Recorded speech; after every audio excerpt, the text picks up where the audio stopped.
Olá a todos, saudações fraternais a todos aqueles que acompanham o nosso podcast Sabedoria Arcana. Saudações arcanas a todos os descendentes das eras, aos filhos de Sofia. Hoje temos mais um episódio de podcast do nosso projeto Sabedoria Arcana. E aqui, conosco mais uma vez, temos nosso amigo, companheiro e irmão Adílio Jorge, que compõe junto comigo e junto com uma equipe que não daria para citar todos, né? Mas em especial quero destacar mais uma pessoa, não por acaso somente fechando um triângulo, não, que é o Lucas, que é o nosso responsável pelas edições dos vídeos. Terão muitos outros, sintam-se todos acolhidos e lembrados. O nosso, entre muitas aspas, colégio invisível, que permite que a sabedoria arcana aqui esteja e funcione. Bom, saudações a todos. Hoje nós iremos falar, né, com o nosso convidado que já esteve conosco no podcast anterior, que é o Rafael Weinstock. Já ele fala conosco e até se apresenta um pouco para o público que está chegando hoje e não viu os outros, né? Apesar de convidarmos a verem os podcasts anteriores, vamos convidá-lo a falar um pouquinho dele e do seu trabalho. Aí hoje ele vai falar sobre um personagem bastante importante dentro do mundo esotérico, do mundo místico, que é Vivekananda. Né? E ele vai poder nos dar, sem dúvida alguma, acredito, uma magistral interação, e por que não dizer uma magistral aula, dentro da nossa conversa a esse respeito. Passo então a palavra para o meu amigo, companheiro e irmão Adílio Jorge para suas primeiras palavras e sua saudação ao público, para que depois nosso convidado possa fazer também suas considerações preliminares.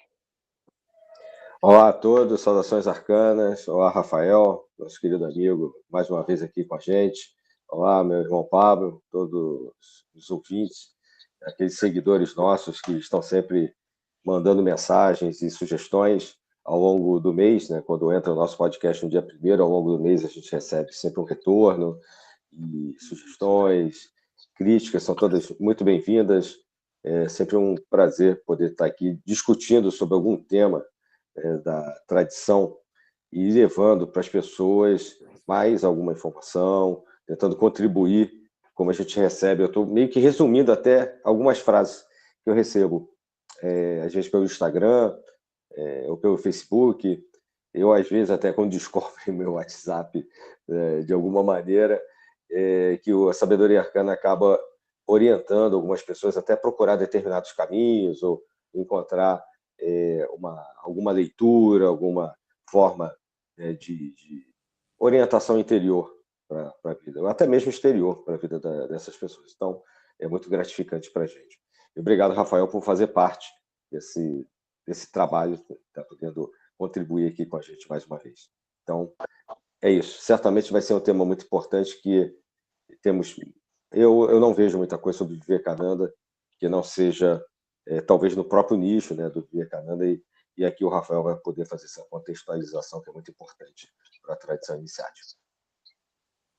Legal, muito bom. Né? Agradeço mais uma vez, né, a Adílio, Pablo, e vamos bater aí o nosso papo, né, sobre o Vivekananda. Né? A primeira característica para a gente pensar, né, sobre Vivekananda é o mestre dele, né, o Ramakrishna, porque são pessoas que se misturam de alguma forma. Né? Então, realmente, esse é o primeiro ponto para a gente pensar. É claro que há uma distância cultural, né, em relação aos padrões ocidentais. Então, algumas coisas talvez se percam no meio do caminho, mas eu acho que o foco deve ser a essência da mensagem, que foi a vida dessas pessoas, né? O Ramakrishna e o Swami Vivekananda. Ramakrishna viveu ali no século XIX, aliás, século XIX já muito povoado de presenças importantes, né, espiritualmente, para todos nós. E o Ramakrishna, né, num primeiro momento, ele vem numa família sacerdotal, tradicional, hindu. Ele não tem muito interesse em um tipo de conhecimento mais intelectual, em aprender a ler coisas e tal, em se tornar um tipo de erudito espiritual. Ele quer algo mais ligado à vivência propriamente, né? De tal forma que o Ramakrishna ele vai ser algo como um semi-analfabeto. Ele vai se dedicar a outras coisas, né? Esse mundo interior ou a percepção da vida a partir de um senso de devoção ao sagrado, né? Essa é talvez a principal característica do Ramakrishna. Muitos, ao longo da vida, principalmente juventude ali do Ramakrishna, viam ele de uma forma como uma pessoa muito exótica, como uma pessoa muito excêntrica. Apesar dele estar nesse contexto de uma família sacerdotal indiana, ele fazia as coisas de uma forma muito diferente do convencional, não é? Alguns, inclusive, em algum momento, o consideravam um louco, de fato, né? Porque ele tinha essa coisa emotiva muito intensa, né? Esse desejo pelo sagrado muito intenso, e ele não respeitava muito as regras, as normas, né? Os padrões. Isso é também uma marca muito, muito forte de toda pessoa que muitas vezes vem reorganizar as coisas, em qualquer sentido, né? Em qualquer ciência, em qualquer filosofia, em qualquer nação. E no caso dele, ele de alguma forma veio reorganizar usando o instrumento da emoção. Essa é uma marca muito profunda ali. Justamente em algum momento ele vai começar num serviço num templo chamado Dakshineswar, no qual havia o serviço à deusa Kali, né, que ele vai chamar de a Grande Mãe benigna, não é? Agora, se a gente olhar para Kali, né, nós ocidentais, eu acho que mesmo os orientais, mesmo os indianos, há um impacto, né? Kali tem toda uma forma muito forte e ligada a questões que têm a ver com a morte, com o renascimento, não é? E ele chamar a Kali da grande mãe benigna, né, e viver dessa forma já é algo muito interessante e muito diferenciado, não é?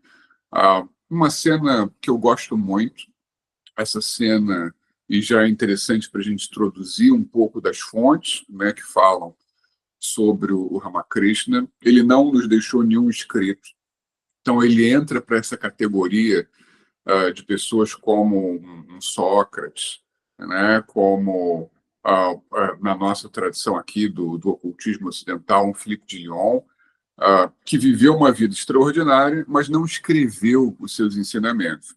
E teve justamente um discípulo, né, que vai fazer esse registro. Então, o Ramakrishna entra nessa categoria. Exatamente, a gente vai conhecer um pouco da vida do Ramakrishna através de um discípulo que se denomina como M, e registrou isso num livro chamado O Evangelho de Sri Ramakrishna. Esse livro teve um impacto na intelectualidade ocidental. Por exemplo, o Aldous Huxley, né, ele vai se sentir impactado, vai escrever uma página ali de introdução à edição em inglês, né, desse trabalho, e vai reconhecer o Ramakrishna como um indivíduo que tem essas experiências do tipo espiritual e que não escreveu, mas que a gente tem esse registro fidedigno, né, dessas experiências. Outros pensadores ocidentais vão também perceber essa importância do Ramakrishna, né, e vão fazer uma certa recepção desse conteúdo dentro da sua forma, né? A gente deve especificar que não se trata do Ocidente se curvar ao Oriente ou do Oriente se curvar ao Ocidente, mas de haver uma espécie de diálogo, uma espécie de comunicação, onde ninguém perde a sua identidade, mas se engrandece com uma experiência diferente. Não é? Então, nesse livro, o Evangelho de Sri Ramakrishna, esse discípulo do Ramakrishna vai anotar uma série de coisas que ocorreram no final da vida do Ramakrishna, dentro de um contexto de ensinamentos que ele dava aos seus discípulos ali mais próximos. Não é? Mas, no começo desse livro, a gente tem uma extensa introdução que vai nos expor a todo um desenvolvimento ali do Ramakrishna. Então, alguns episódios que eu vou narrar vêm dessa introdução, né, que eu acho que traduzem, né, a questão para a gente.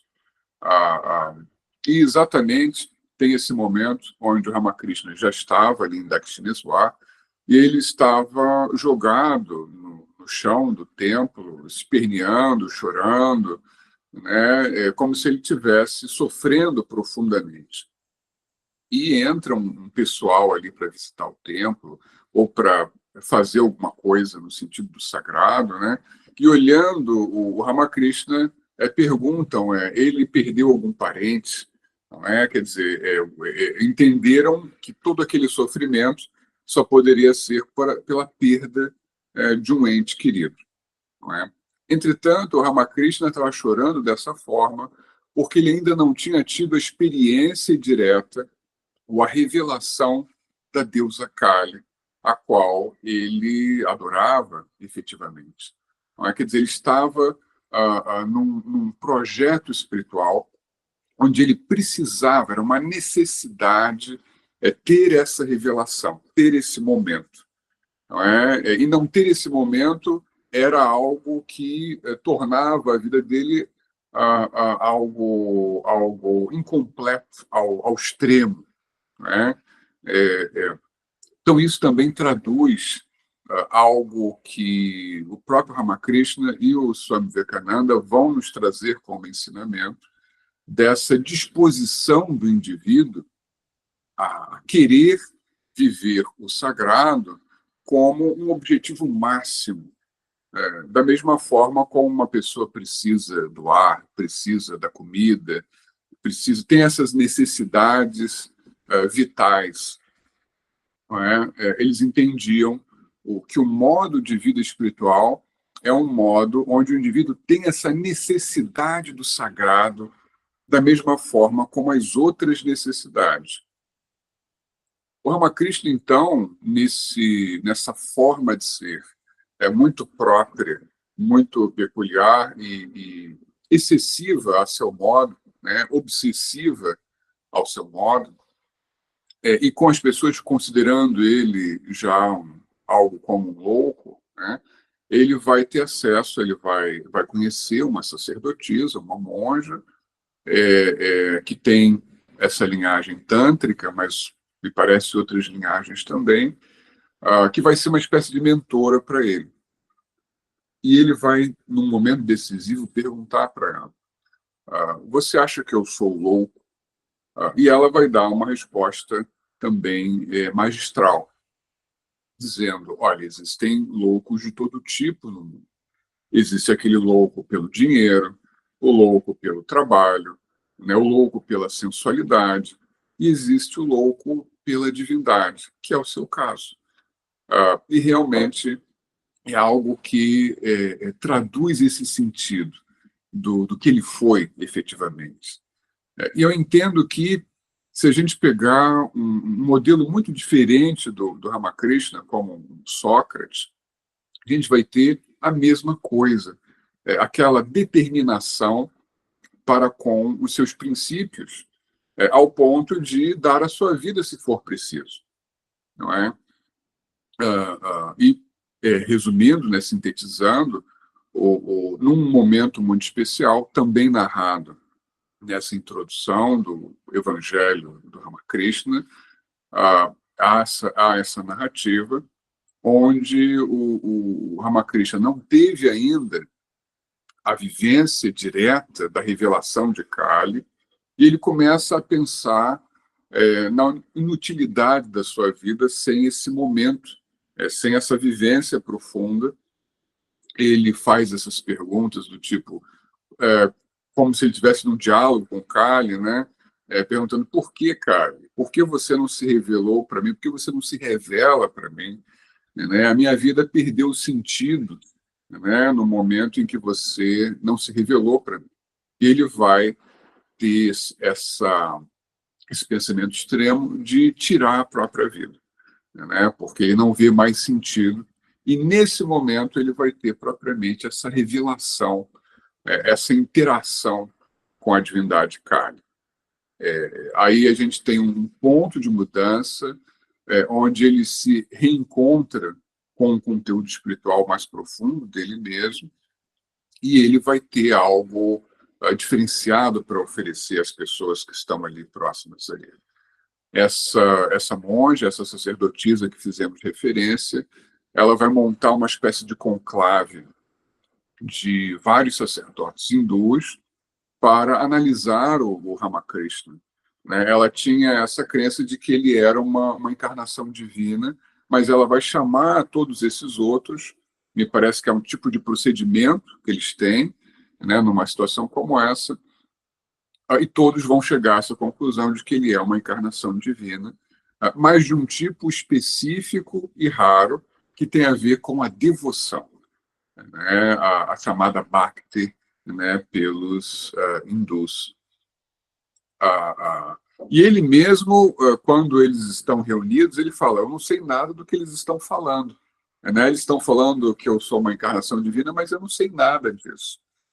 E realmente, ele não ficava se dedicando a ler as escrituras, mesmo porque ele não tinha essa habilidade. Ele era um semi-analfabeto. Não é? Sem lhe interromper, mas é porque eu preciso falar as coisas enquanto lembro, Rafael. É uma tentação minha. Sócrates, diante do oráculo de Delfos, né, existe uma parte que o pessoal não coloca nos livros de filosofia comuns, né, no Brasil.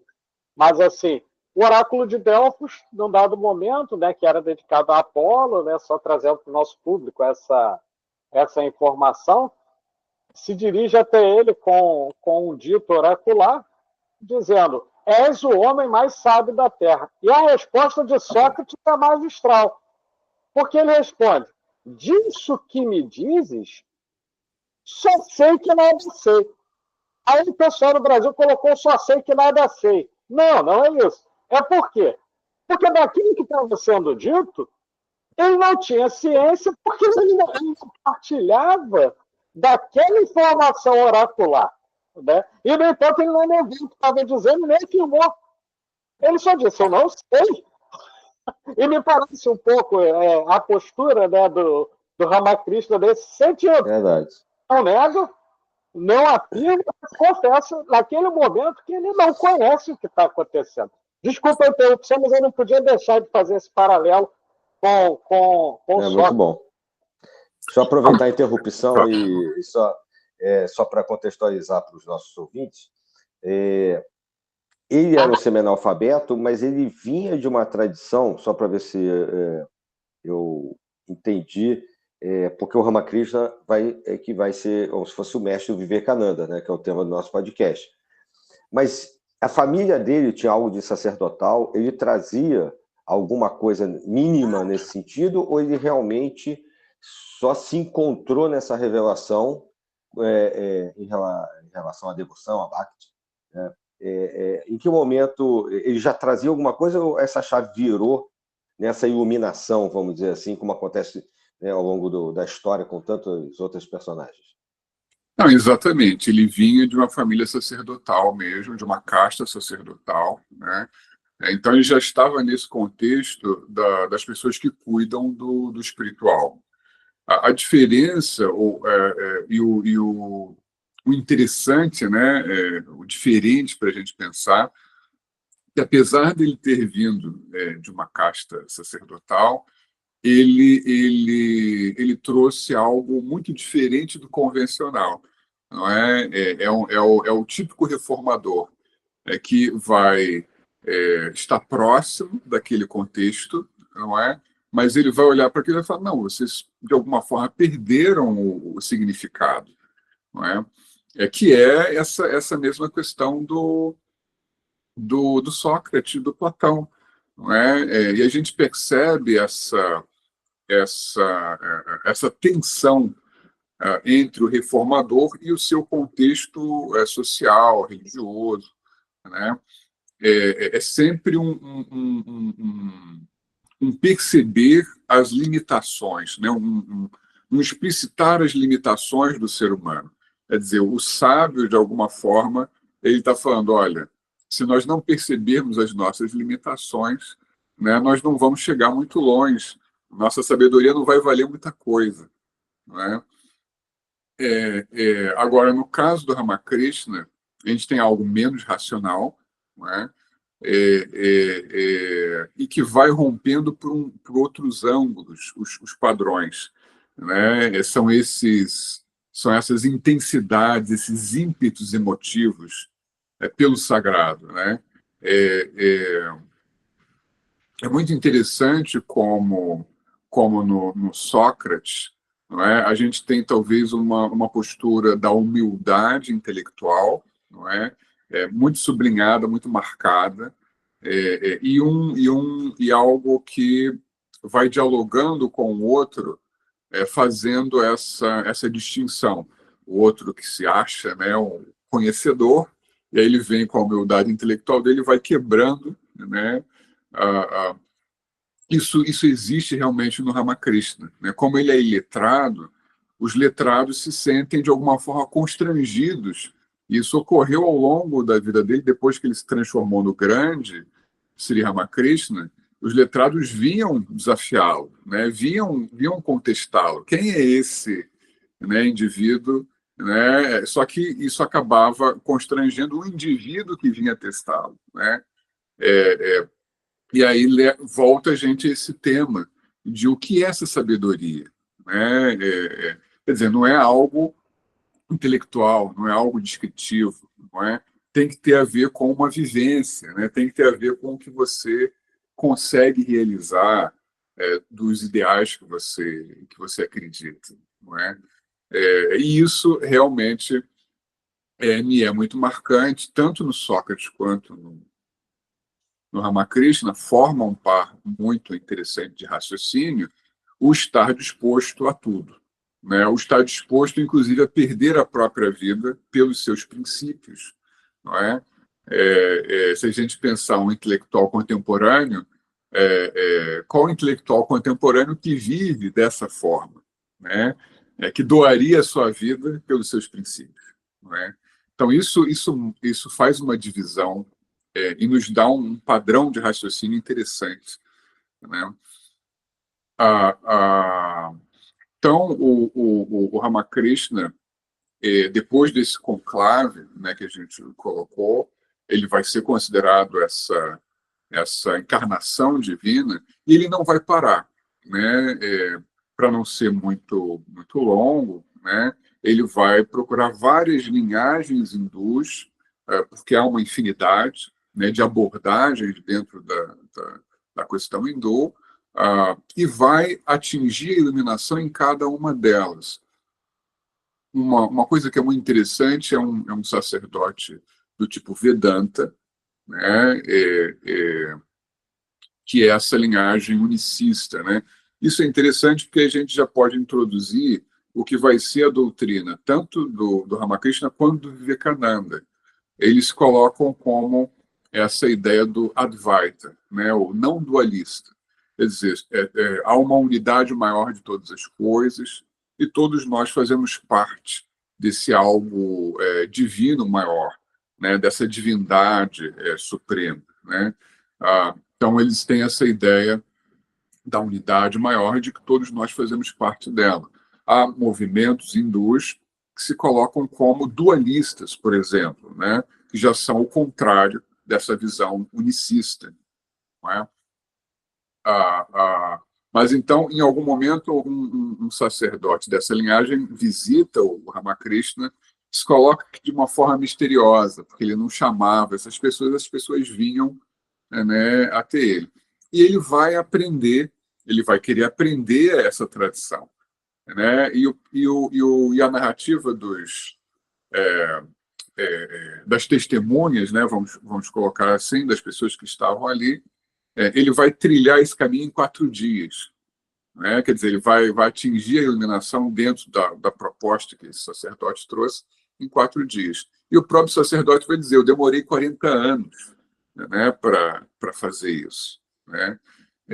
E esse sacerdote, ele vem com essa ideia de a verdade é a unidade maior, então essas divindades que você cultua através de uma escultura é a falsidade. Né? Ele vai vir com essa ideia. Só que o Ramakrishna vai quebrar isso nele. Né? Vai gerar toda uma situação, uma vivência nesse sacerdote, que ele vai repensar e vai dizer, não, realmente você tem razão. Né? Também na devoção a uma divindade através de uma escultura, há a presença do único ali também. Né? Então, isso também configura tanto o Ramakrishna quanto o Vivekananda. É um tipo de oferta de ensinamento que faz o indivíduo repensar e se colocar dentro de um todo. Não é? Quer dizer, o que eu falo não é o absoluto, o que eu falo é uma parte de um conteúdo maior. Né? E tem que dialogar com esse todo. Né? Tem que haver esse diálogo com o todo. Né? E ainda de forma muito misteriosa, né? Eu nunca vi detalhadamente como foi isso, mas isso é dito em vários locais, né? Quando se fala sobre o Ramakrishna, ele ainda teve um pequeno tempo onde ele dedicou ao cristianismo e também ao islamismo. Né? Só que, veja, quando ele fez isso, ele pensou da seguinte forma, vou viver segundo essas regras dos cristãos, vou comer essa dieta dos cristãos. Né? Quer dizer, é algo extremo, como ele teve o extremo lá com o carne, ele tem o extremo aqui. E a ideia é que ele chegou à iluminação tanto ali no cristianismo quanto no islamismo. E queria mesmo fazer um experimento para provar que são só caminhos. Né? E cada caminho você pode chegar à iluminação, não há problema algum. Né? Ele queria ser a demonstração disso, né? Para as pessoas. Né? Então, a gente pode sintetizar o Ramakrishna como uma espécie de emoção divina, não é? Como uma devoção plena. O Vivekananda, né? E fazendo isso tudo e vivendo pouco tempo, né? Porque como você já mencionou certa vez, nenhum deles teve assim tanto tempo para realizar tantas coisas como o Ramakrishna, por exemplo, fez, né? Se não me engano. É incrível isso, né? Isso é uma coisa meio um meteoro espiritual, né? Uhum. Brilha demais e dura pouco tempo, né? Isso já me trouxe muitas reflexões, né? Principalmente a gente pensando pessoas que têm uma vida muito longa, mas de repente não tem talvez um grande conteúdo no sentido permaneceram no mesmo local ali, né? Agora essas personalidades de repente com mudanças tão profundas, né? Talvez essas mudanças profundas consumiram, né, aquele indivíduo, né? É muito interessante isso. Talvez o que ele tivesse que cumprir fosse mais rápido, né? Porque Sim. A mensagem ficou até hoje. A maior parte dos mestres, poucos grandes mestres ligados a alguma tradição ou religião, tem uma vida longa. Não sei, talvez só o Moisés, não sei se for o caso, né? O Siddhartha Gautama, não lembro agora também, mas também não é algo, acho que também não é algo tão longo assim. Jesus, sim. etc. Acho que é uma marca, né? E também é interessante o que você trouxe, porque muitos desses mestres, o próprio Ramakrishna teve essa questão de uma doença no final da vida, né? De um processo doloroso no final da vida. Parte provavelmente de um sacrifício, né, desses indivíduos também. Não é? Mas é uma marca interessante também para a pessoa refletir. né? Poderiam pensar, não, todos deveriam viver muito e viver absolutamente bem, mas talvez não seja essa a questão, né? Sim, Talvez existam outros padrões aí para a gente pensar, né? E tudo tem o seu preço também, né? com Tudo certeza. tem o seu De preço. dedicação, né? Todo o trabalho, toda a energia consumida, né? E até mesmo o tempo kármico, provavelmente. E sim, também, interessante também. E o Vivekananda, esse nome não é o nome original, né? Isso também é muito interessante. Ele entra para todo esse grupo de pessoas que assumem um novo nome, né? Que tem a ver com a sua função, com a sua missão, né? E originalmente era o Narendranath Dat. Tem essa questão da pronúncia, né? Alguns falam Dut, outros falam Dat, quando a gente lê informações, mas as fontes que eu uso falam data, então eu uso data, mas eu não sei por que há essa confusão, essa diferença. E quando a gente tem a literatura que fala mais intimamente dele, eles falam que a família falava Narendra, né, ou Naren, né, quer dizer, vai ficando mais carinhoso ali o tratamento. E então o Narendranath Dat, ele vai ter uma educação formal ocidental. Ele vai estudar numa espécie de universidade que existia ali na Índia, de origem escocesa, parece que é um cristão escocês que levou ou iniciou essa universidade, esse colégio, e ele vai ter um diploma de bacharel em artes, né, no qual ele estudou um pouco de filosofia ocidental, de história ocidental. Se diz que ele gostava muito desses temas, né, história do Ocidente e filosofia ocidental, né, e ele tinha essa forma de raciocínio estruturado, ele gostava disso mesmo, a lógica, né? Então ele vai estudar filósofos mesmo ocidentais que vão marcá-lo efetivamente. Entretanto, a gente tem que pensar também que, do ponto de vista da família, ele teve esse acesso num aprendizado, aí no sentido social, né, desses conteúdos espirituais indianos. Então, há uma fusão disso nele, né, há uma fusão desses elementos. Só que ele sempre perguntando. Né? Aí, realmente, ele é mais Sócrates e Platão. Né? Ele está sempre perguntando. Né? Por que isso? Né? Qual o sentido disso? De onde veio isso? Né? Essa é a marca. Né? E aí a gente já vê que enquanto o Ramakrishna era essa emoção espiritual profunda, o Vivekananda, o Narendranath, né, no primeiro momento, é essa razão. Né? É muito, talvez um dos momentos mais interessantes, aí já trago a ideia de beleza, né? Também é um contraponto legal para a gente pensar com Platão, né, que trazia a questão da beleza, né, também para a gente, essa unidade maior, né, da qual Platão também falava, se encontrando com um ideal de beleza nesse algo sagrado e divino. Né? E a beleza que, no caso, vem nesse encontro dos diferentes, né? O Ramakrishna com essa emoção e o Narendra, o jovem Narendra, com esse racionalismo intenso.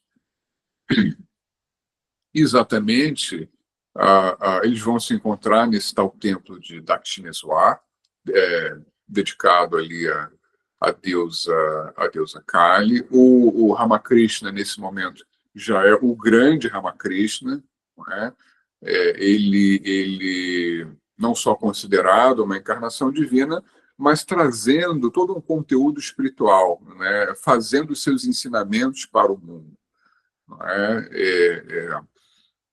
E assim que o Ramakrishna vê o Narendra, né, o Narendranath, que estava cantando algumas músicas, ele reconhece o seu futuro discípulo e continuador e ele pega o Narendra pela mão, leva ele para um determinado local para conversar mais privadamente com ele e fala: olha, eu sei que você é a reencarnação de um grande sábio, né, chamado Nara, que veio para a Terra para retirar a ignorância dos seres humanos e tal. É claro que o Narendra é muito racional, ele não consegue entender e ele acha tudo isso muito estranho, né? Algo como: quem é esse louco, né, que está me falando essas coisas? Mas o jovem Narendra, ele tinha um padrão de pergunta para pessoas que eram ligadas ao sagrado, que é a seguinte pergunta, né? Ele virava para a pessoa e perguntava: você viu Deus? Né? Quer dizer, ele queria a prova, né? Ele queria o fato, né, por trás da questão espiritual. E ele pergunta para o Sri Ramakrishna: você viu Deus? E o Sri Ramakrishna, de pronto, olha para ele e fala: sim, eu vi Deus. Eu vejo Deus.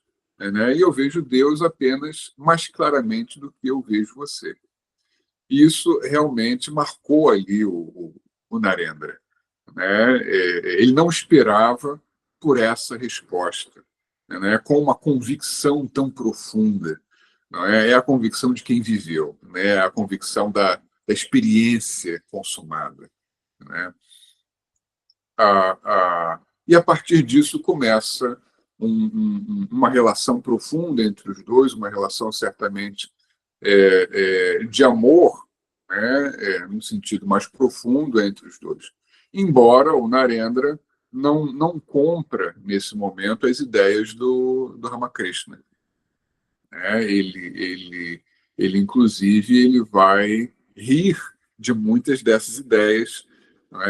Por exemplo, a ideia da unidade maior de todas as coisas, ele vai dizer que isso é uma coisa tola, que não faz o menor sentido. Tem um relato dele conversando com amigos, dizendo: olha, eu e esse copo somos uma mesma coisa, isso não faz sentido, isso é uma coisa ridícula e tal. E também se diz do próprio Ramakrishna ouvindo o Narendra falando esse tipo de coisa e dizendo: ele mesmo não sabe quem ele é. Ele ainda não despertou e ainda não sabe quem ele mesmo é. E o Ramakrishna, em algum momento, em alguns momentos, né, o Ramakrishna proporciona ao Vivekananda ou ao Narendra, né, ainda no primeiro momento, experiências, né? E tem esse momento onde ele toca, literalmente, fisicamente, né, o Narendra, e o Narendra tem a experiência do todo, da unidade de todas as coisas. Ele narra isso, né, para a gente, e aí ele já não pode mais contestar. Né? Ele viveu, ele já não pode mais contestar.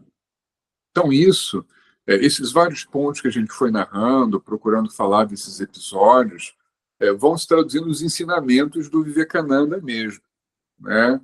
O Vivekananda, ele vai ter essa base de ensinamento que ele nos coloca: sem experiência não há vivência espiritual, não há realidade da espiritualidade. Se uma pessoa te fala sobre, olha, existe o espírito, existe uma essência divina, você recebeu a ideia, você pode gostar da ideia. Não é? Mas uma outra coisa é você ter uma vivência direta desse espírito, dessa essência divina. Aí você teve a sua revelação, é algo concreto. O Vivekananda vai nos dizer que toda forma de espiritualidade, de religião, parte de um indivíduo que teve uma experiência concreta, efetiva. Não é? E eles falam sobre essa própria experiência que eles viveram. E aí ele vai recomendar exatamente isso: que cada pessoa, qualquer ser humano, pode ter as mesmas experiências. Ele fala: se isso foi possível para uma pessoa, é possível para as outras pessoas também. E ele vai fazer esse incentivo, né, essa defesa de que cada um pode ter a sua própria experiência. Então a gente vê como essas vivências deles, que foram as experiências deles, se transformam e são os seus próprios ensinamentos. não é? Isso talvez cause ou nos proporcione uma diferenciação do pensamento ocidental muito num diálogo muito mental e desvinculado muitas vezes dos experimentos efetivos, não é? Certa vez eu li num livro que falava de uma forma generalizada sobre vários sistemas hindus de pensamento, que um determinado hindu foi perguntado: como você avalia um bom filósofo, né, um bom pensador? Aí ele falou: não, um filósofo, bom pensador é aquele que realiza o que está colocando. Se ele não realiza, ele não é um bom filósofo, né? Então, quer dizer, vinculou ao modo de vida, né? É o que você vive, é o que você né? Tem alguns estudiosos contemporâneos relativos a Platão e a Grécia que vão dizer isso, né? Que a filosofia platônica, o Platão, Sócrates, eles tinham esse modo de vida, né? E não uma coisa excessivamente intelectualizada, né? Idealizada. Mas não, eu vivo aquilo. E aí voltamos à questão do estar disposto a tudo por aqueles princípios essenciais pelos quais a pessoa está lutando, né? Mas, Rafael, só para ter um bate-bola aqui, essa parte da vivência acaba sendo um pouquinho de alguma coisa empírica, né? Como se o Vivekananda tivesse um pouco mais ligado realmente a essa racionalidade que ele estudou, porque ele está querendo trazer, acho que, eu não vou dizer provas, igual método científico, mas ele está querendo que a própria pessoa viva aquilo, tenha essa parte da experiência, porque certamente aí ela nunca mais vai esquecer e vai se desconectar daquela experiência. Eu acho que não seria por aí também? Um pouquinho muito legal. Muito legal. Acho que é exatamente nesse sentido mesmo. Tem um trecho do Vivekananda que eu gosto muito, porque ele sintetiza tudo em um curto espaço de texto, né? Nesse livro dele que se chama Raja Yoga, tem uma introdução, tem algumas introduções, mas uma das introduções escritas pelo Vivekananda é uma introdução de 10 páginas, quer dizer, algo muito curto, né? E ele vai falar exatamente isso, como você colocou. Ele vai adaptar, ele vai procurar adaptar a ideia da ciência ocidental à própria mística oriental, né? Reformulando talvez ambas, né, num certo sentido, né? É claro que ele vai reconhecer que o laboratório do místico é o universo interior, não é? Mas ele vai dizer, é o laboratório, né? E ele vai identificar, por exemplo, o que seria a luneta, né, o telescópio ou o microscópio, ele vai identificar com a concentração, né, e o olhar para dentro, não é? Então, quer dizer, ele faz realmente e ele fala de uma forma muito objetiva, isso é muito interessante. Também é interessante, ele escreveu originalmente em inglês mesmo, então ele fala de forma objetiva, escreveu em inglês, quer dizer, parece que ele nasceu para trazer isso para o Ocidente mesmo. A mensagem, né? Essa visão. Exatamente. E você estranha, porque é algo muito... É como se você estivesse lendo uma pessoa defendendo o método científico ali, né? Exato. É muito impressionante, é muito impressionante. Só que uma realmente... que vai se adaptar tão bem aos... Depois você vai falar, né? Talvez agora fica mais claro para mim entender como é que se adapta tão bem a determinados movimentos da tradição espiritual ocidental, né? Justamente que tem essa marca mais filosófica, intelectualizada, né? Vamos dizer assim, mesmo na busca do interior, tem essa marca, e o Vivekananda traz isso. Então, sim, e também a gente pode pensar o próprio universo universitário ocidental, teria a receptividade ao Vivekananda exatamente porque ele tem essa linguagem, né? Tá ali no equilibrado, né? Quer dizer, se viesse um hindu totalmente hindu, não ia ter jeito, né? Essa é uma coisa totalmente diferente mesmo. Uhum. Diga. Não, por favor, Rafa, depois eu falo, não tem problema não. Continua seu raciocínio. É muito interessante que isso é tanto interno do processo dele, quanto externo da função dele no mundo, né? E o mais legal também, para a gente já colocar essa ideia, o próprio nome Vivekananda é isso, né? Isso é muito legal, né? Isso é muito legal. O Viveka, ele significa mesmo discernimento, né? E o Ananda, que é uma terminação clássica, né, para esses nomes escolhidos, é esse estado de plenitude em função do encontro com o sagrado mesmo. Então, é um discernimento sagrado, é um discernimento divino. Né? Quer dizer, ele assumiu o nome que é esse princípio mesmo. Né?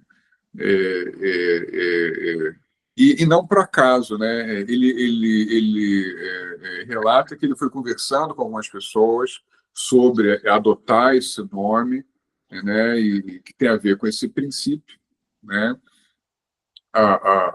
Agora, uma coisa que é interessante para a gente pensar o mestre-discípulo ou o desenvolvimento espiritual de uma pessoa, como o mestre dele era o Ramakrishna, né? O Ramakrishna oferecia algo muito diferente desse universo racional, né? Uma coisa assim. Isso ia quebrando o Vivekananda, né? Para o Vivekananda dar os saltos, ele teve que ser quebrado por esse outro lado, né? É uma coisa muito interessante, né? São os complementares, né? Eles dois parecem dois lados de uma mesma moeda, né, que para compor um sistema tanto interno quanto externo. É como se um precisasse do outro, a sua própria história de vida e filosófica. Não, justamente, né? E traz exatamente essa beleza, né? Da interação dos diferentes. Isso é muito legal.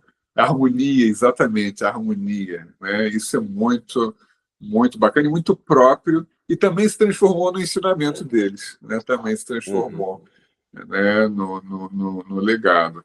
Eu gosto muito dessa ideia de que a vivência da pessoa se transforma no seu legado, né? E também, se a gente pensar, não pode ser muito diferente disso, né? É o próprio livro que a pessoa está escrevendo da sua vida, né?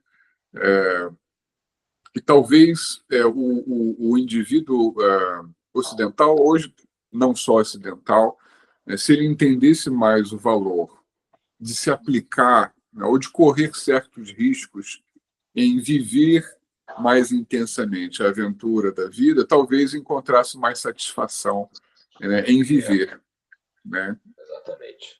Sim. O Platão falava isso, né? Você tem que viver, né, a vida não só no sentido do trabalho, né? Mas há uma outra verdadeira vida que leva a esse interior, a filosofia e etc, etc. Que se esquece normalmente. Exatamente, justamente, vai passando, né? A pessoa nem percebe, né? A pessoa nem percebe. Exato. Mas então, diga. Não, nesse sentido, eu ia te fazer uma pergunta, dentro do que a gente está aqui conversando. Sim, me parece muito claro o caráter empírico, né, que ele vai revestir o seu trabalho, e acho que isso é uma marca eu diria, não exatamente adaptação, mas de tradução dessa vivência espiritual para o mundo ocidental, me parece isso. E como nós sabemos, no mundo ocidental há uma série de organizações, né, algumas secretas, outras discretas, e etc., ligadas ao ramo místico esotérico, para além da academia, né, para além de religiões também, por assim dizer. E eu queria que você comentasse um pouco sobre as ligações do Vivekananda ou possíveis ligações, caso não haja, não sei, né, com organizações aqui do Ocidente, né, esotéricas e exotéricas, né, daqui do Ocidente. Isso é muito interessante, né, porque a gente volta ao século XIX, né, parece uma força ali, uma fonte espiritual né, realmente o século XIX. Tem uma projeção muito grande do Vivekananda por causa do Parlamento das Religiões, né? É curioso porque o Parlamento das Religiões ele existe até hoje, né? Parece ter um site, né? As pessoas podem procurar e em cada parece ano, né, em algum lugar e tal. Só que hoje não tem projeção, né? O Parlamento das Religiões não tem uma expressividade, né? E não tem nenhuma conexão com a ONU, nada? Pois é, exatamente, né? Não tem. Exatamente. Eu acho que não. Ou se tem também, é algo que ficou ocultado, né? Um pouco importância, né? E dá um pouco a visibilidade. Pois é, eu acho tão curioso que não tenha visibilidade, né? É Sim. muito. Deve ter um motivo, né? Realmente não sei qual, né? Não sei qual. Também não. E esse parlamento, ele realmente, na época dele, ele teve uma projeção muito grande, né? Aí, e a gente pode pensar essa projeção do Parlamento das Religiões como uma visibilidade que afetou muita gente. Aí sim, pensadores, organizações, né? Aí a gente pode pensar essas ramificações. E o Parlamento das Religiões, ele é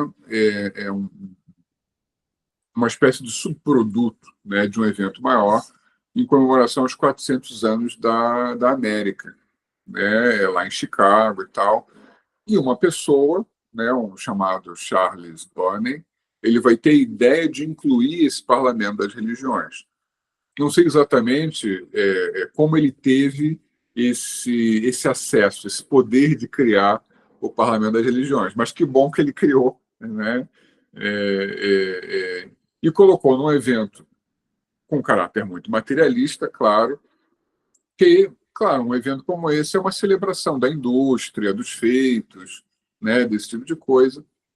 E ele trazer um pensamento como esse de trazer várias religiões, né, para um mesmo local, dialogando em sintonia, é algo quase revolucionário, né? A gente pode também pensar assim. Por exemplo, eu sei que nesse Parlamento das Religiões, me parece que a Anne Besant participou, né? Quer dizer, foi algo muito plural mesmo, né? Pensando nesse sentido. E o Vivekananda, quando ele fez os estudos dele no sentido universitário, ele foi muito bem considerado, né, pelos seus professores como uma pessoa extremamente capaz. Então, isso também faz parte da recepção dele no Ocidente, né? Mas também se diz que essa viagem dele foi algo quase inacreditável, né? Pela época, pelo que ele era, né? A forma como ele chegou no parlamento. Parece que quando ele chegou nos Estados Unidos, ele não tinha as credenciais para participar do parlamento, né? Olha que loucura, né? E ele foi conversar com o professor universitário, que ele devia ter algum tipo de contato, e o professor falou: não, esse é o que mais tem credencial para participar. Ele já legitimou ele lá. Mas ele passou por problemas, né? Não sei o exato contexto, né? Mas ele, convivendo com os americanos, alguém tentou envenenar ele num café, né? Botou alguma coisa lá para ele beber, né? Então, que nem tudo foi flores nessa viagem, né? Isso foi final do século XIX, mais ou menos. Exatamente. Agora eu não me lembro, deixa eu ver, eu tenho a data aqui. É o Anos final do 90. século XIX. Exatamente, 93, 1893. 1893. E ele passou pela China, pelo Japão, para chegar nos Estados Unidos, né? Também tem, que é um detalhe interessante, porque ele conheceu um pouco ali também desses povos no caminho, né? E no Parlamento das Religiões, a gente tem o registro, né? No momento que ele foi falar, né? Uma plateia muito grande, não sei se a figura dele diferente, quase alienígena, né, para aquele público, ou a forma como ele abordou também, que o pessoal começou a bater palma, né? E aí ele teve que esperar, aí continuou a fazer um discurso. Quer dizer, era um encontro muito, muito especial, realmente, né? Era uma ocasião, não havia só ele de Swami, né? Haviam budistas, né? Haviam outros swamis. Por exemplo, retornando novamente, né, o livro do Ritual Martinista, né, do Papa e do Tender, lá tem uma referência a um Swami no Parlamento das Religiões. Né? Eu não me lembro agora onde está nesse livro. Né?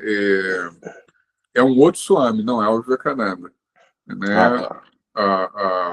E esse Swami falou, olha, a questão é muito simples. No ser humano tem algo como um anjo e um demônio, e a espiritualidade é o acerto que você faz entre esse anjo e esse demônio. Né? Tem essa referência lá, né? Eu me lembro disso. Então a gente já pode colocar como o Parlamento das Religiões atingiu, se propagou, chegou ao próprio Papos, ou Papi, né? E os ocultistas franceses e tal. Quer dizer, certamente teve uma projeção muito grande. Impactou. Né? Exatamente, impactou. Né? Talvez por isso o próprio Papos tenha feito mais ou menos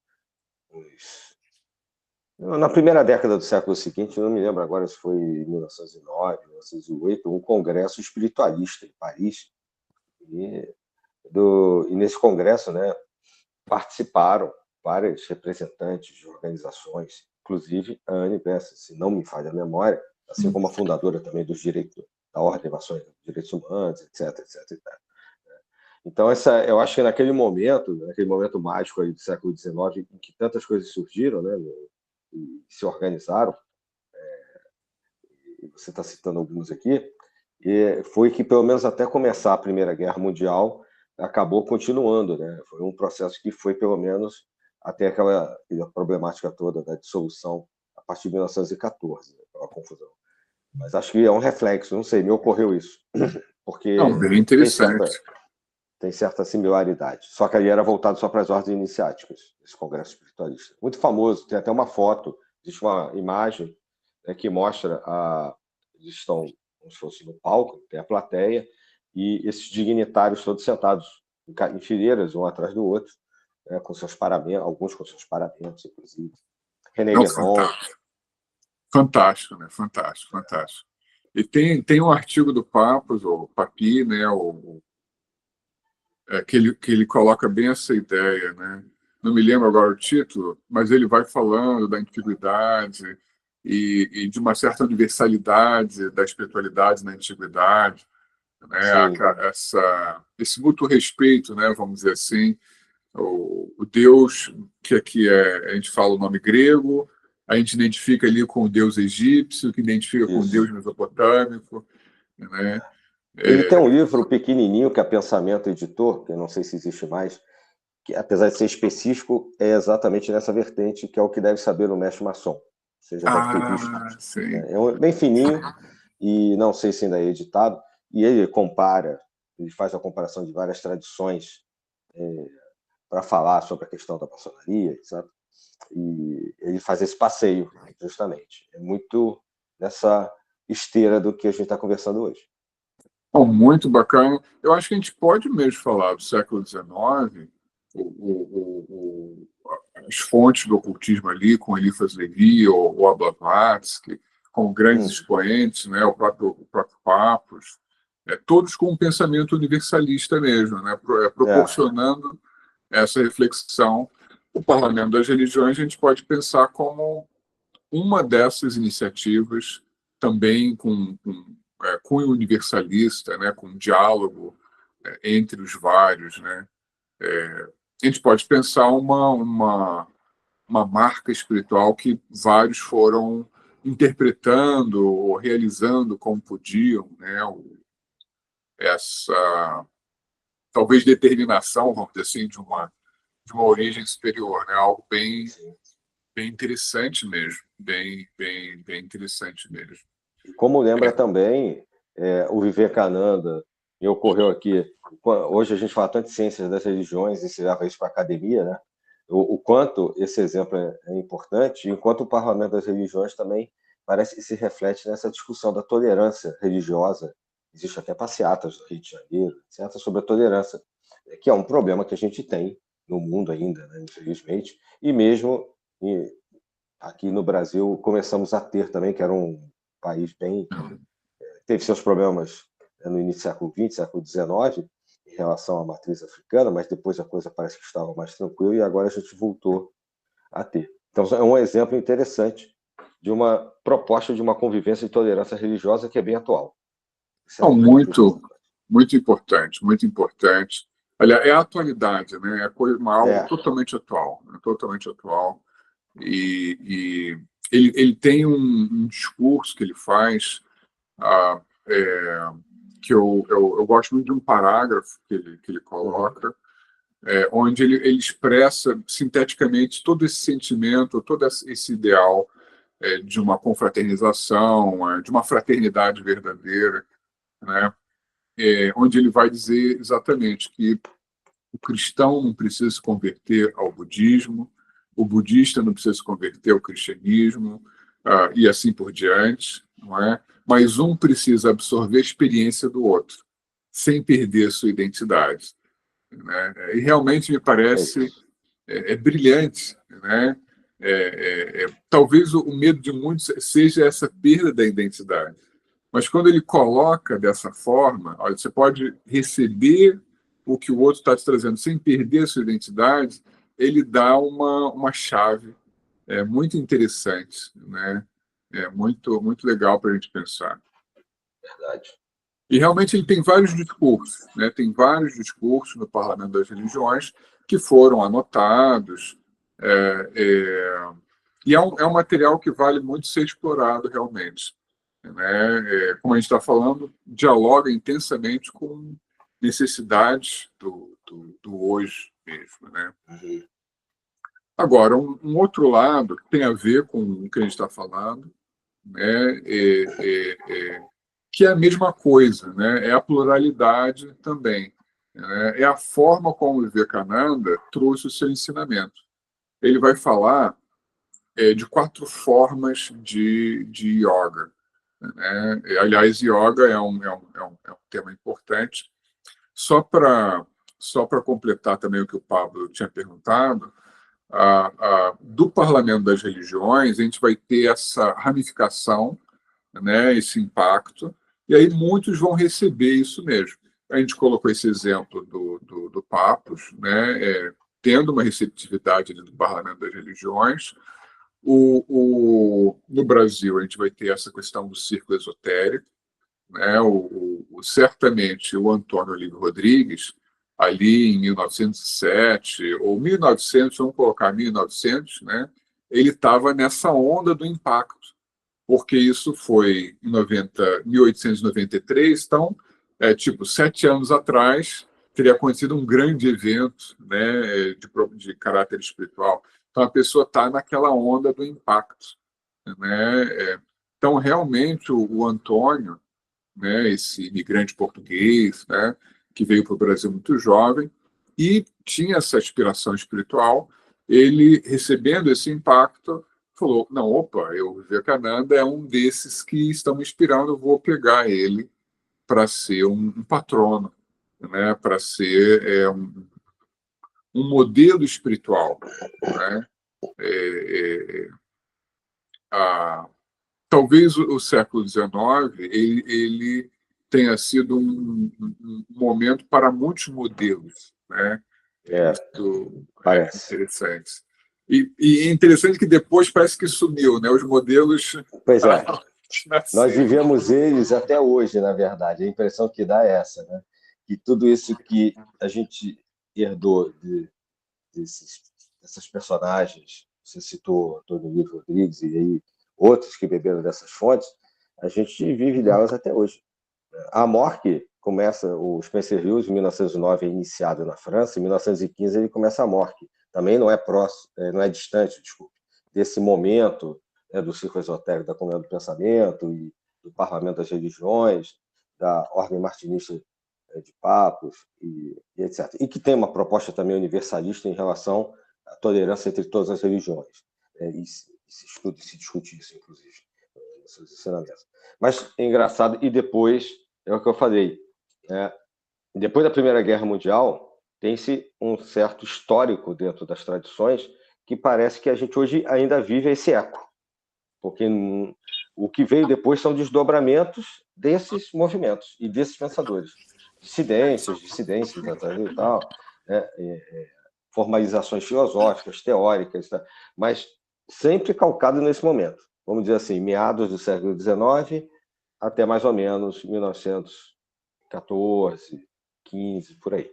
É incrível. E que coincide também no caso do Brasil, não, o martinismo e o próprio Antônio Uribe vieram para cá em relação ao círculo esotérico, porque tinha acabado de acontecer a República aqui, em 1889.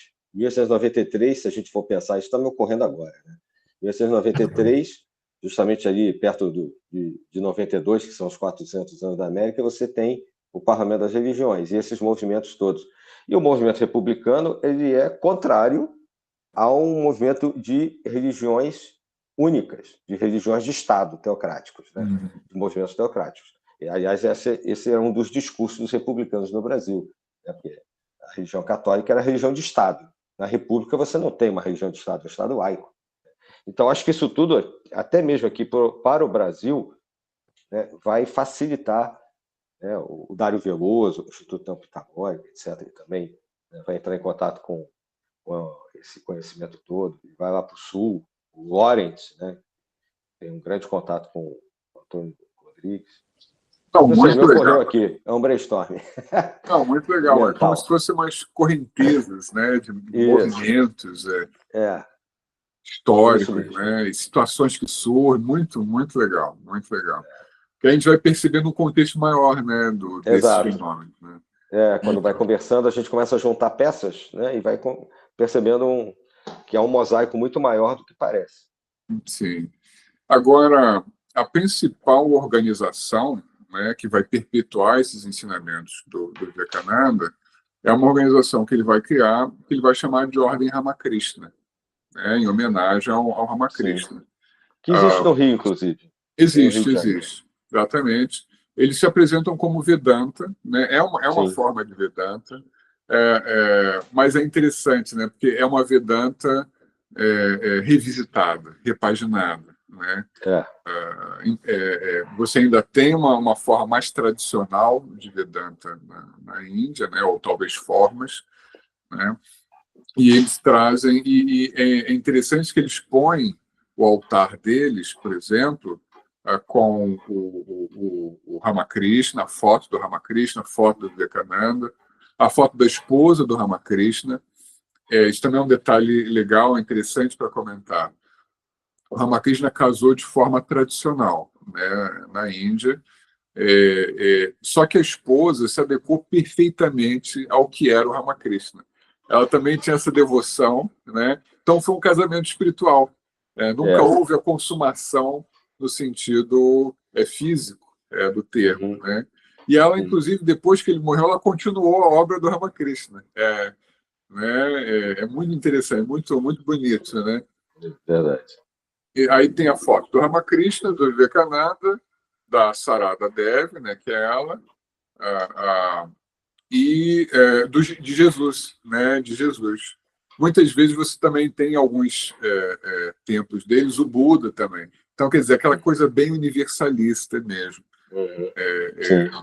É muito interessante isso. Aqui no Brasil, eles têm uma atividade muito boa, vale a pena sublinhar isso.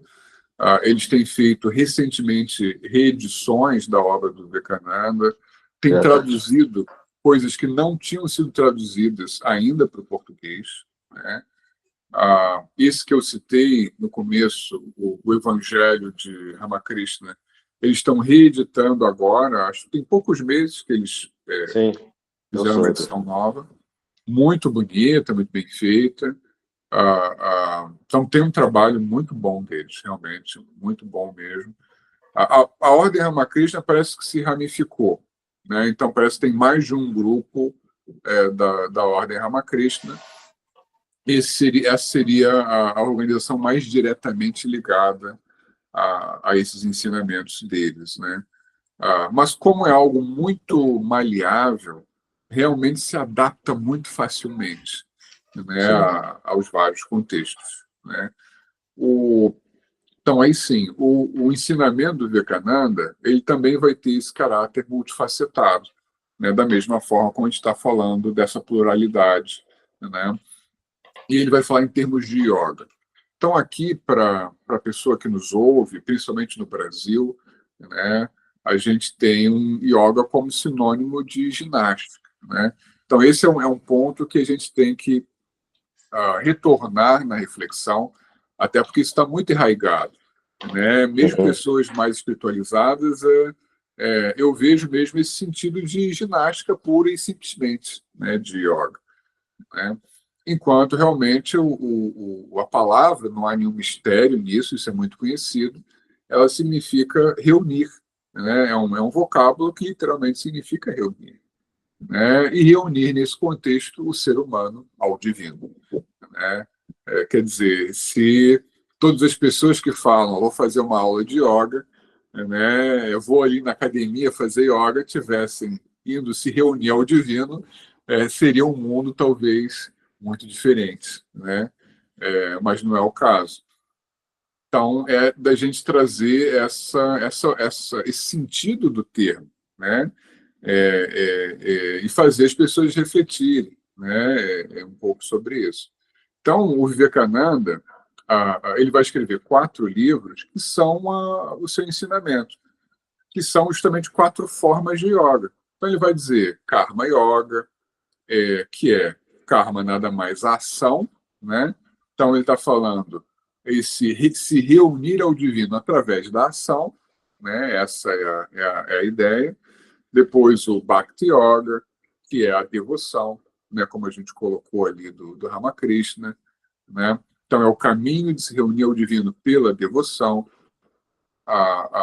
Depois, a Jnana Yoga, que seria o caminho para se reunir ao divino pelo estudo, né? É um tipo específico de estudo, né? Ou é um estudo que não é exatamente o estudo intelectual que o ocidental compreende, né? É uma espécie de, talvez, lógica dedicada a pensamentos ligados à espiritualidade, né? E a um padrão também de vida, né? E ali, por último, a gente tem essa coroa, que seria o Raja Yoga, que seria yoga maior, a yoga plena, né? A yoga da meditação, do silêncio profundo, né? Que proporciona essa reintegração ao divino, né?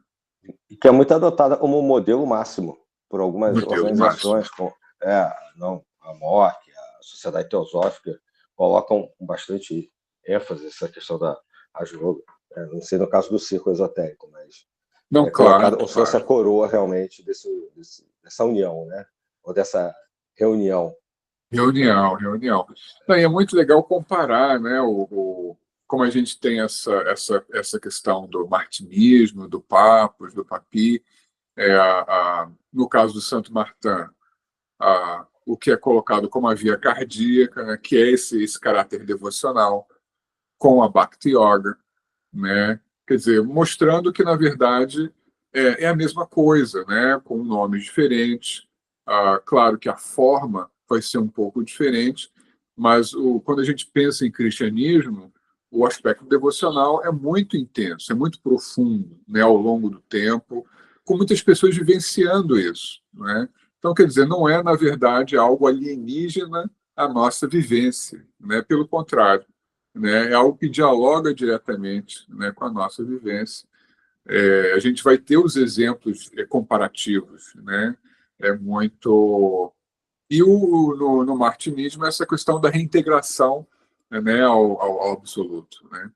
É a mesma coisa, é a yoga, né? Exato. Não deixa de ser uma forma de yoga. Então, mas justamente a intenção do Vivekananda é falar que esses vários caminhos são formas que devem se interpenetrar mesmo, né? Que não há uma coisa absoluta, não há um rigor absoluto, né? Quer dizer, há um momento para a ação, há um momento para a devoção, há um momento para o estudo, um momento para o silêncio, e talvez cada um fortaleça um ao outro, né? Talvez uma pessoa tenha uma propensão à devoção, mas certamente ela vai viver um pouco dos outros também, não é? Então, é uma forma dele colocar essa pluralidade. Acho que a gente pode entender, desculpe te interromper, tanto nesse exemplo como o que você falou do Ramakrishna, que essa questão do pensamento ocidental de seccionar é uma coisa quase cartesiana, né? De você ir dividindo, né? Até talvez pelo método científico e racional, né? Do racionalismo, do iluminismo, na verdade isso não exclui os outros. Uma secção não exclui a outra, um estudo não exclui o outro. Na verdade, eles se complementam, mesmo que você se dedique mais a algum, isso não implica que você automaticamente tenha que abandonar todos os outros, né? Ou tem que fazer tudo ao mesmo tempo, de maneira também tresloucada e etc. Porque são os dois extremos que a gente verifica nas organizações na tradição. Alguém quer fazer, tem que fazer tudo ao mesmo tempo, e são dogmáticos e acham que só o que ele faz é que dá certo. Não, exatamente, né? Quer dizer, tem que amortecer no sentido do diálogo ser possível, né? Tanto dentro do indivíduo quanto fora, né? Realmente seria uma pobreza, né? O próprio indivíduo, não, é só essa via, né? Quer dizer, ele ia ser incompleto, certamente, né? E também fora, também vira uma pobreza, né? Quer dizer, o indivíduo não vai dialogar, né? Quer dizer, e a gente O que pega seria da filosofia sem tantas visões, né? Por exemplo, já que a gente citou a oriental e a ocidental, né? Se elas se excluíssem, se essas visões se jogassem fora. É a maravilha do diálogo, né? Realmente. Exato. É a maravilha do diálogo. Não, fantástico, fantástico. E realmente eu entendo que o Vivekananda é esse tipo de força, né? Fazendo ponte, né? A intenção é essa, né? Fazer ponte, né? E ele vai falar muito de Jesus, dos evangelhos, né? Vai dar exemplos dos evangelhos, né?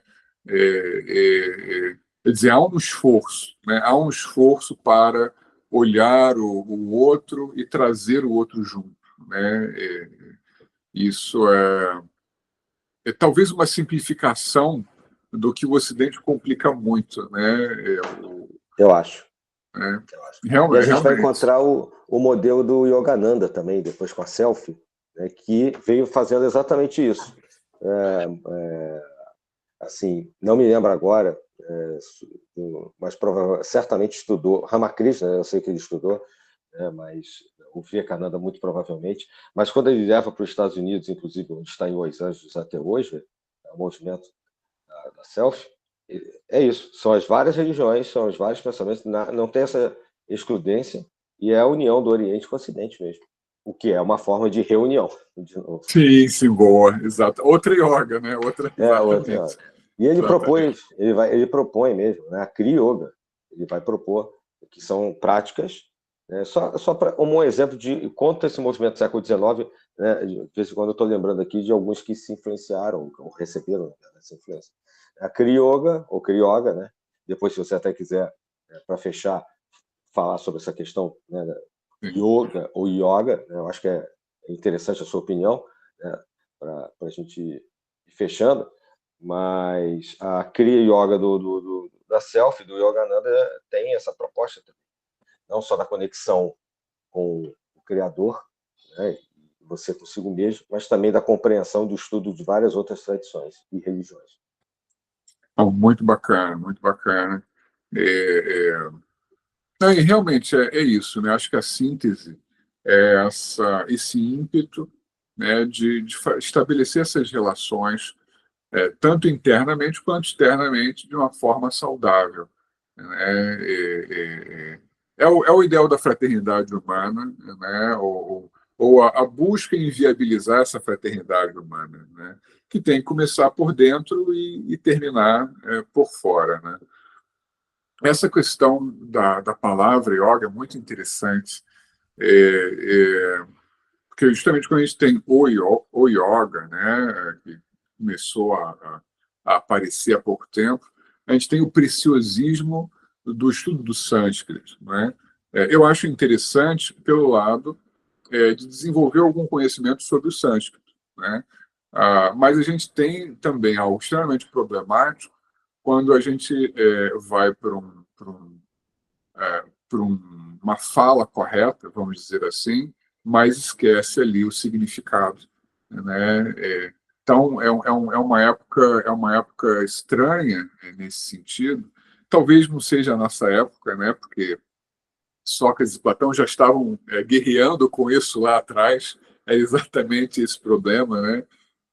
Forma e conteúdo, quer dizer, parecer ser e ser verdadeiramente, né? É o eterno dilema, a eterna complicação do Verdade. ser humano, né? E é impressionante como volta, né? É impressionante como retorna o mesmo problema.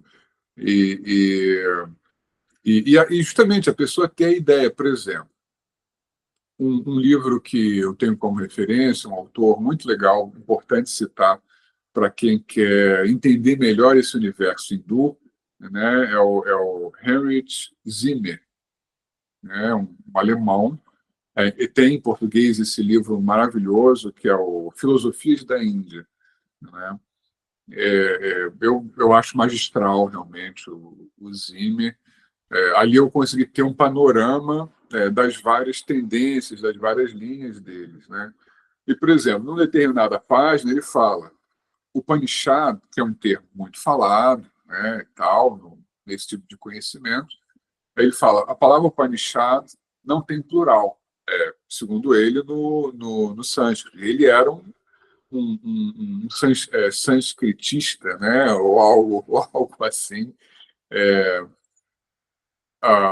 Então, quer dizer, seria a mesma coisa. Hoje eles começarem a falar, as pessoas começarem a falar, não se fala Upanishads, né, como se fala em português. Só se fala Upanishad porque no sânscrito não tem plural no Upanishad. Quer dizer, o que isso tem a ver com o quê? E você vê todo mundo falando Upanishads. Não é? Quer dizer, a gente tem que realmente privilegiar o significado. Né? O que aquilo significa para a gente? E é maravilhoso, acho que a gente pode fazer uma conclusão tanto do Vivekananda quanto do Ramakrishna, com as suas relações com o Ocidente. Esses pensadores ocidentais, né, como o Zimmer, que eu acabei de citar, que recebem essas tradições. Né? E é interessante, no caso do Zimmer, que ele vai dizer, olha, não é o caso do Ocidente se transformar no Oriente, não é? Que também vira uma caricatura. Né? A pessoa quer parecer um yogi, né? Então ela vai acender o incenso, vai botar a musiquinha, vai botar uma roupa, né? E pronto, eu sou. Mas será que é isso que é ser um yogi? Não é? O que é ser um yogi? A gente tem um exemplo muito legal no Brasil que é o Hermógenes, né? Que ele relativizou muito bem isso, comparando a Bhakti com as nossas orações, não é, mas de origem cristã ou judaico-cristã, falando, não, Bhakti não é você botar uma roupa, acender o incenso, né, e fazer algo, né, como é a caricatura ocidental, né? Então isso é muito importante, quer dizer, não é, o ocidental olhar algo exótico e querer se tornar esse algo exótico. Não, o ocidental é absorver uma tradição que tem um pensamento importante, tem uma herança para todos nós, e absorvendo isso, aí o ocidental vai descobrir o que ele vai fazer com isso. Não é? Que não deve ser apenas uma imitação, né? Mas um processamento disso. Né? Isso vai nos engrandecer. Né? O Zimmer fala isso de forma muito clara, né, nessa importância de se estudar o Oriente. Né? E eu entendo que o Vivekananda ele vai nesse exato sentido, né, de cada um manter a sua identidade, né, e absorver mesmo a questão do outro. Então, acho que essa é uma boa forma da gente dar uma conclusão. né? Lembrando, o meu trabalho aqui do ponto de vista espiritual é feito aqui no Tapa de Manacaia, no Rio de Janeiro, lá na Rua Campos Salles, número 38. É no local onde a gente fala justamente sobre o Ramakrishna, sobre o Vivekananda, sobre todos esses personagens. A gente busca fazer essas conexões. O círculo esotérico é essa tradição que busca sempre acolher as várias linhagens, né, e fazer estudos sobre elas, dando vazão a esse princípio do ocultismo mesmo, né? Quer dizer, vamos a fazer essa unificação, como o Adílio estava colocando ali do Papos, né? Essas várias iniciativas do Papos ou do Papi, e que todos nós possamos aproveitar essa herança, né? Sempre eu considero sempre dessa forma, são heranças, né? E se a herança está chegando ali para a gente de forma mais saliente, né? Cabe a gente aproveitá-la, né? De alguma forma. Sim. Bom, primeiramente, então, né, eu acho que